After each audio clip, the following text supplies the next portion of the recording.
Bonjour à tous, Sid avec vous. Donc allez, on va faire la petite analyse sur VeChain, ok, le VET. Donc je vais venir analyser le VET, vous me l'avez demandé, on va aller regarder tout ça. Donc en daily, déjà, on va y aller en daily tranquillou. Donc déjà, on est là, je vais mettre en logarithmique pour voir cette partie-là. Donc là, je suis sur le graphe de Binance. Donc là, en juillet 2018, j'ai une correction, bien sûr, en juillet 2018. À partir de juillet 2018, une correction qui va jusqu'à mars 2020. D'accord. Donc pendant pratiquement un an et demi, 2020, donc on va dire, ouais, pratiquement un an et demi, ouais. Donc pendant un an et demi, le VET a fait que chuter. Il a créé ce plus bas, il a créé ce plus bas et un dernier plus bas lors de la pandémie de mars 2020. D'accord. Qui a provoqué la chute des marchés et tout a dévissé vers le bas. Donc là, on a créé quoi? On a créé une accumulation, une schématique d'accumulation avec un SC, d'accord, avec un AR, un ST, un STB qui a emmené le prix vers le haut. Il a pris la liquidité du SC, a emmené le prix vers le haut. D'accord, revenu tester l'endroit ici. Il n'a pas fini son accu, donc on a une schématique, hop, une d'accumulation. Il a créé le spring. Le spring est venu chercher le STB. Donc malgré la pandémie, regardez, techniquement, on avait la possibilité d'aller chercher ça. Donc techniquement, c'était logique d'avoir cette chute-là. Ok. Donc ensuite, à partir de ce spring ici, nous avons bien sûr eu une hausse du prix à partir de mars 2020. Donc on enlève le logarithmique. Ça c'est fait. Donc ensuite, on est venu ici, monter ici, casser ce niveau-là et partir ici vers le haut. Donc à partir d'ici, donc à partir de mars 2020, le VeChain a fait que monter jusqu'en avril 2021, le 16 avril 2021, il a créé son ATH à 0.279. D'accord, 27,92. À partir de son ATH, avril 2021, il a corrigé.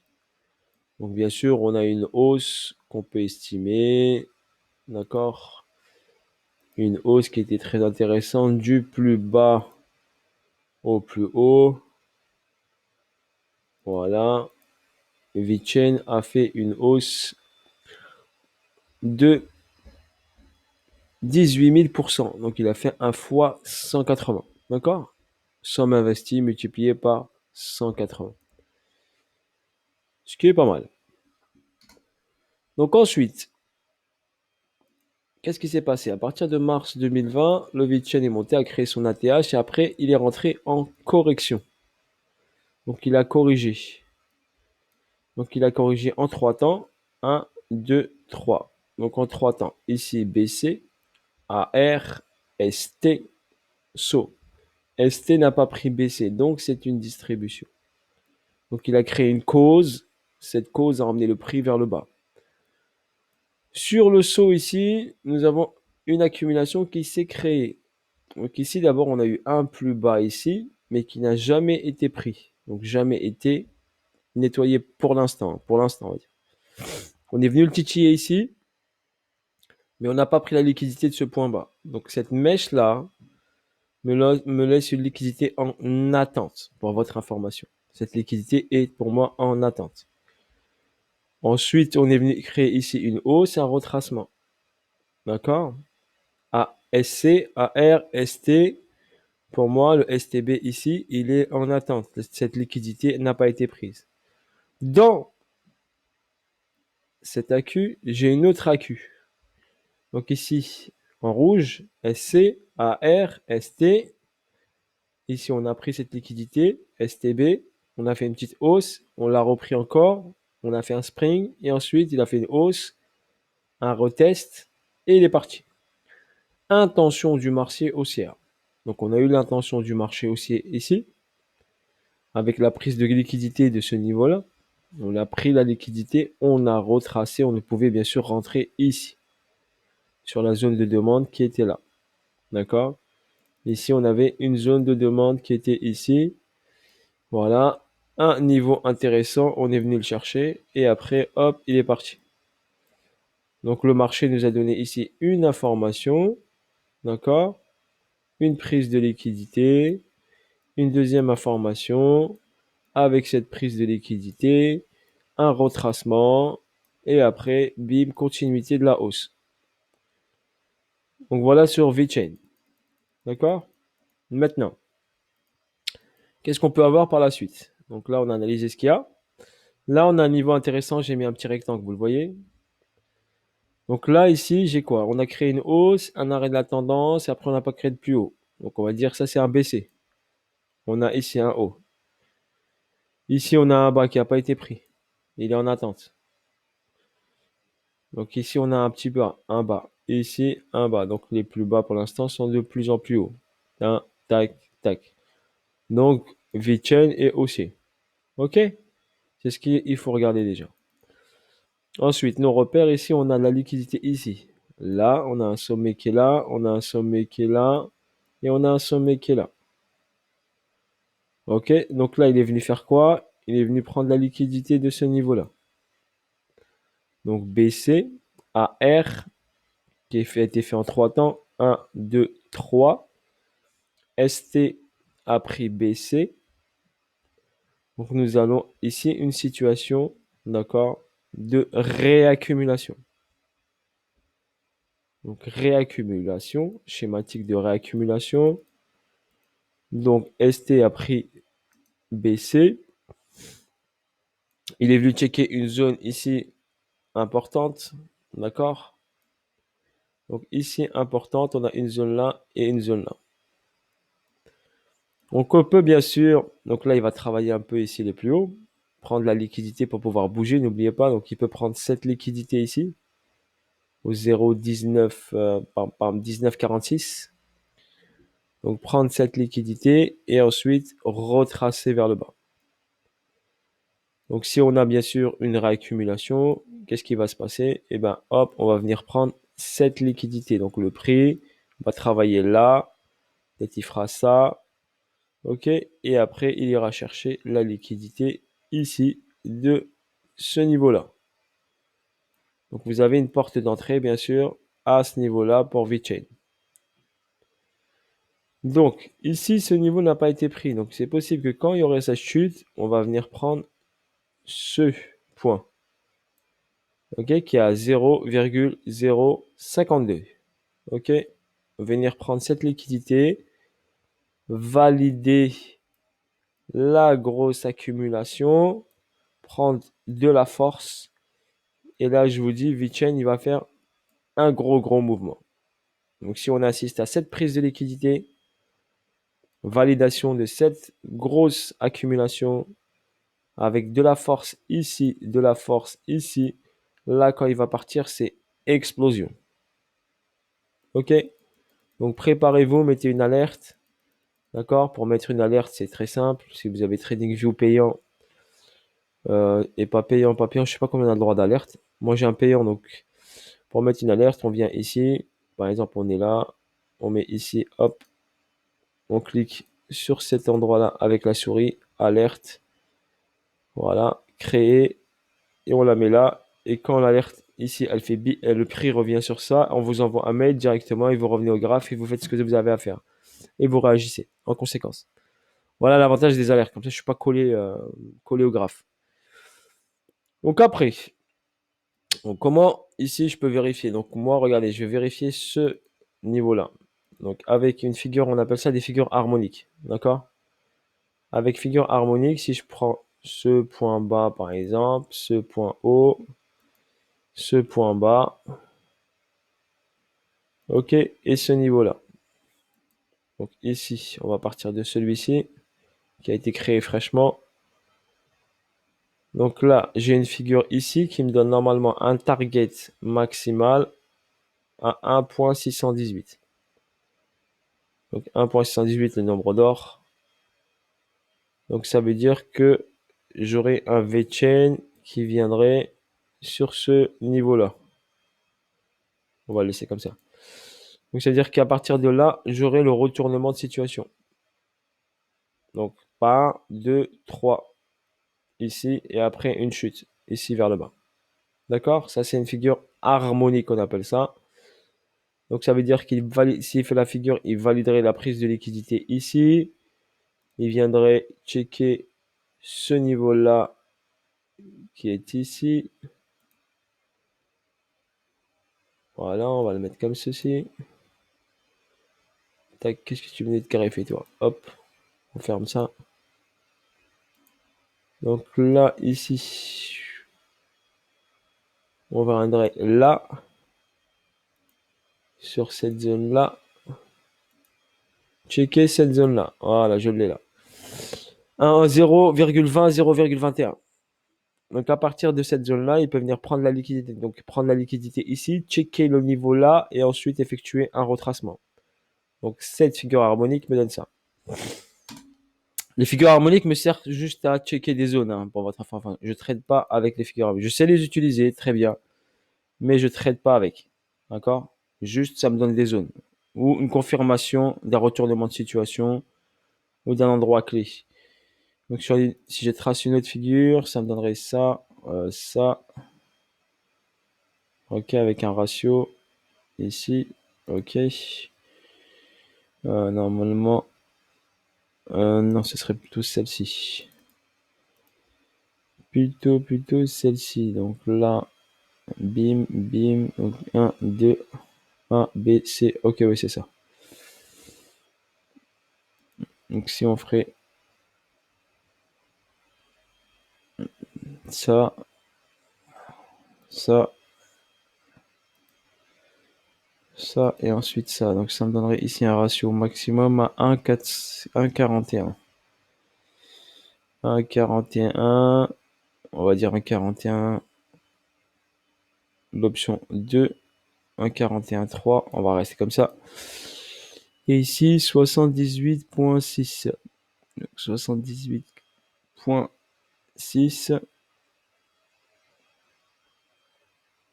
Voilà. Donc, grosso modo, cette deuxième figure harmonique me donnerait ici, on est sur le point clé, ça veut dire. Ça veut dire que là, on va subir un retournement de situation. Donc, cette deuxième figure harmonique me donne ce genre de situation et ce genre de niveau. Cette figure, bien sûr, c'est un cipher. Un cipher, il a un ratio de 1,41. Ok. Donc, c'est juste pour checker, pour voir donc les ratios sur le cipher. 1,41. C'est pour ça que je voulais prendre, hop, la vraie ratio 1,41. 1,41, 13, 1,41 là.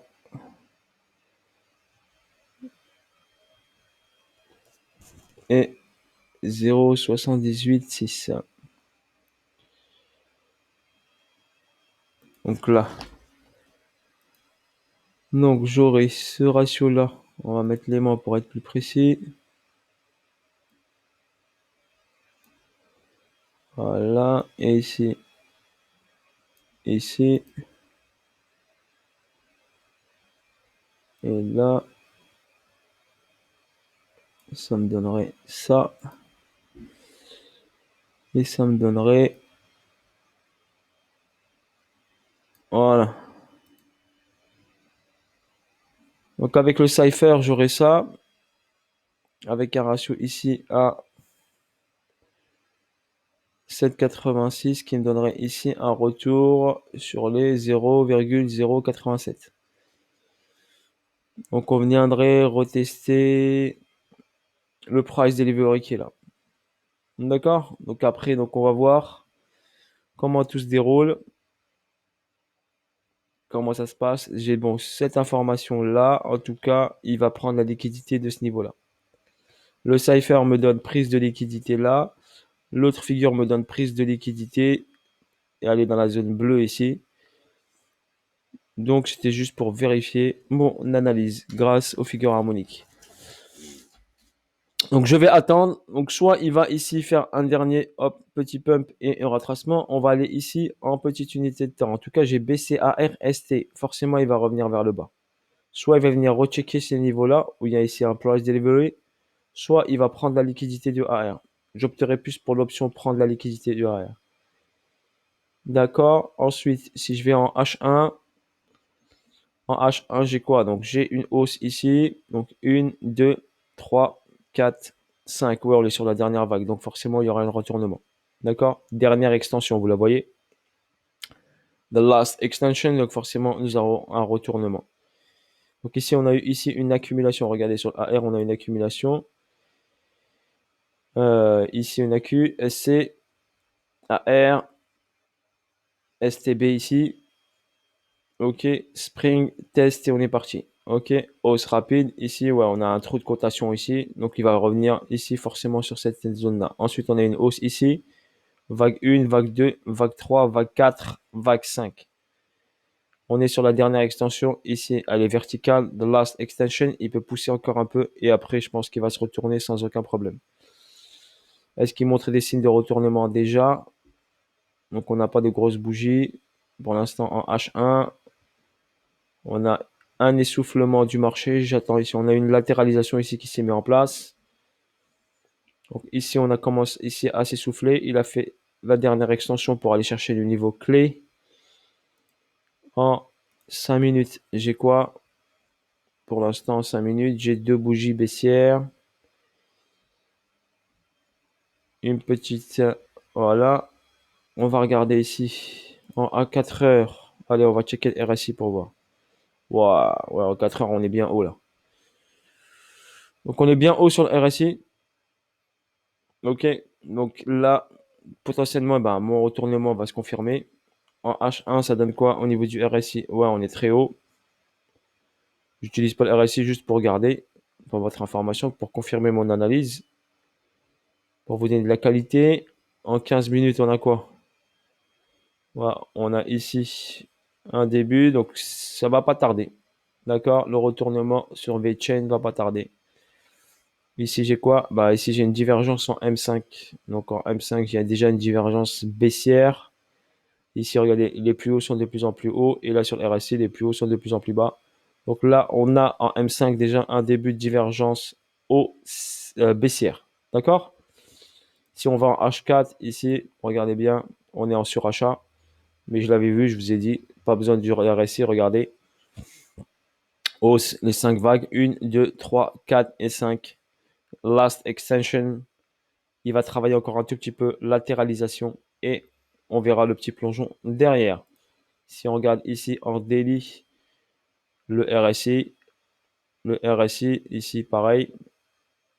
Donc on est sur la zone de surachat, on est dans les 76.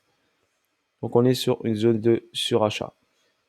Là, ici, regardez bien ici, si on regarde ce niveau-là et ce niveau-là, regardez par rapport à celui-ci, le plus haut. D'accord? Ici, celui-ci est plus haut que celui-là. Sur le RSI, regardez, celui-ci est plus bas que celui-là. Donc, on a ici une divergence baissière. D'accord? En daily. Donc, regardez là. Ok, on va regarder ici, regardez. Bim, vous avez là le prix qui monte. Ok, juste pour vous montrer pour les débutants. Et ici, vous avez le prix ici qui descend. D'accord? Donc, quand vous avez ça, c'est une divergence baissière. En plus, c'est une divergence baissière daily. Ok? On attend juste qu'elle se confirme. En M5, elle s'est confirmée. Donc, en low time frame, elle s'est confirmée. On est en zone de surachat. Donc, voilà, pour l'analyse, je vous ai décortiqué VeChain du mieux que je peux. Donc, soit une option, on vient chercher la liquidité ici, on descend plus bas et on fait baisser ARST et ici, on va chercher en bas. Soit on recheck la zone qui est là. Donc, je vous la montre. Le price delivery qui est là, en dessous des 0,096. Donc, une porte de rentrée, vous l'aurez. Donc, soit ici, d'accord, la porte d'entrée, soit là, si vous voulez faire du DCA, vous pouvez. Soit vous avez cette porte d'entrée là, soit on prend la liquidité, le top des tops, on prend la liquidité ici de cette mèche là, ce serait magnifique. Et là, on aura de la force pour partir. Voilà pour VeChain, je voulais décortiquer comme il faut, d'accord. Le max. Donc là, vous ne pouvez pas me dire, c'est bon, donc VeChain, vous l'avez, vous avez les niveaux, vous avez tout. Bisous à tous Bonne journée à vous et à bientôt pour de nouvelles vidéos. Et dans les commentaires, vous avez également mon lien de parrainage pour Zenix si vous voulez faire mettre un pied dedans. Ciao, ciao!